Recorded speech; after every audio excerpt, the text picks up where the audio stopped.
Okay, so we have the graph of our parametric equations, and we need to pay attention to the domain. Now, looking at our standard equation here, um, or our rectangular equation, there is no restriction. X could be anything, so this graph would be appropriate for this. But we need to look back at our parameters.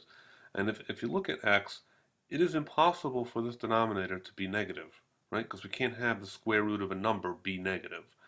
Um, Therefore, X has to be greater than 0. Okay? And if X is greater than 0, then I can't have this portion of the curve. So I just cross that out, or I could even erase it.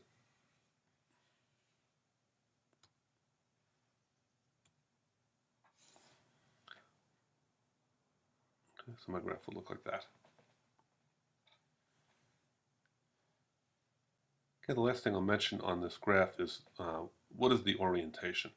Um, what direction are we going?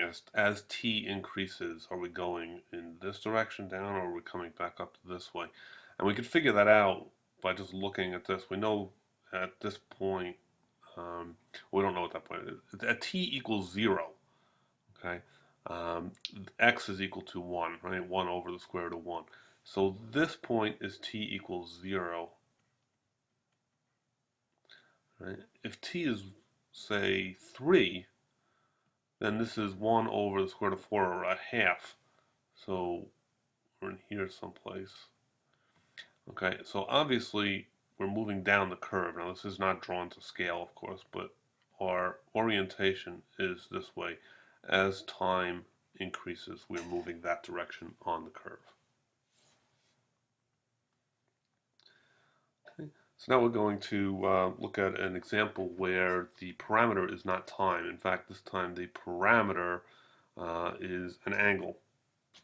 Okay. So we have x and y defined in terms of the angle theta.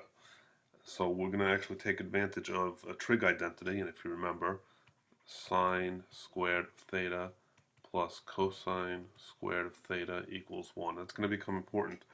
The first thing we're going to do here is we're going to solve each of these equations for the parameter.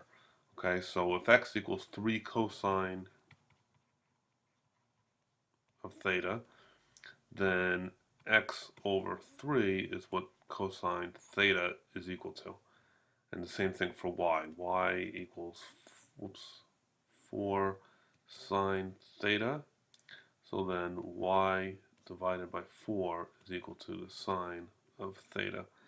And now what we're going to do is we're going to take advantage of this identity to get these all back in one place. Okay, sine squared theta is going to be y over 4 squared. I'm just substituting. Okay, plus x over 3 squared. That's cosine of theta squared, and that equals 1.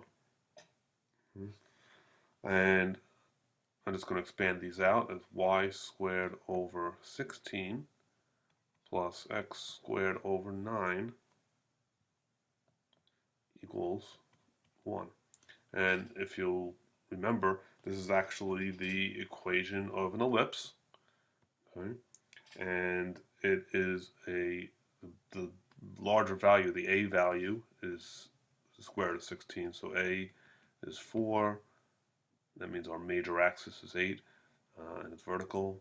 B is 3 from here. Okay, okay, so we have a center at 0, 0. Our major axis we know is vertical, and it goes up 4 and down 4. Those are our vertices. Okay, and our minor axis is horizontal, and it goes 3 in this direction and 3 in this direction, and then we just draw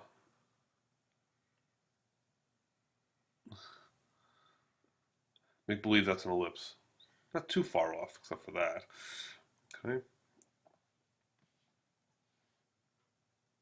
Okay, just a quick warning. It's important to realize that when you are eliminating a parameter, you're taking information away. You're kind of losing that information about what's going on with respect to time. And that's okay to get the graph. Okay? But you still need that parametric equation to tell you the position, direction, or speed, okay, what's going on with respect to time at any point on the curve.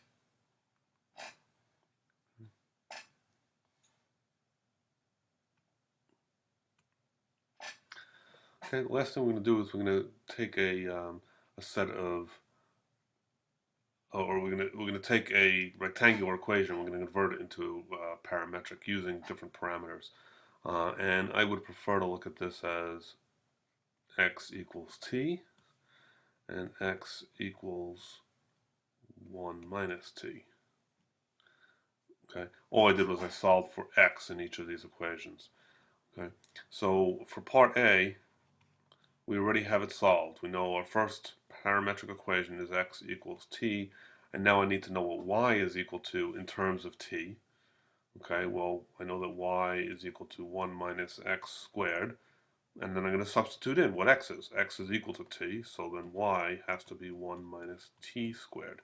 Just taking that t and putting it in for the x squared. Okay, so that would be the parametric equations for our first example. For part B, again, I know that x is equal to 1 minus t, and y is still equal to that 1 minus x squared from here. And now I need to substitute in what x is equal to into this equation. So it's going to be y equals 1 minus t quantity squared.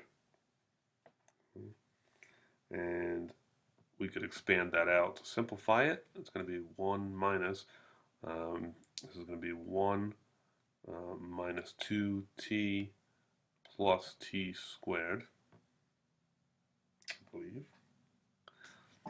And the 1 and the 1 cancel out. And in essence, I get y equals, I'm going to just reorder this, t squared minus 2t.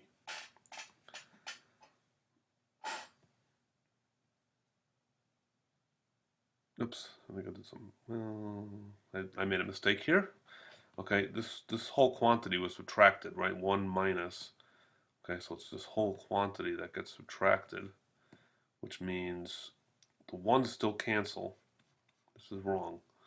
Okay, and this is negative of 2t, which is 2t, and negative of t squared is minus t squared.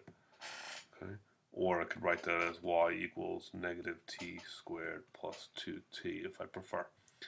Okay, so my parametric equations for the second part, part B, there's the x and there's the y.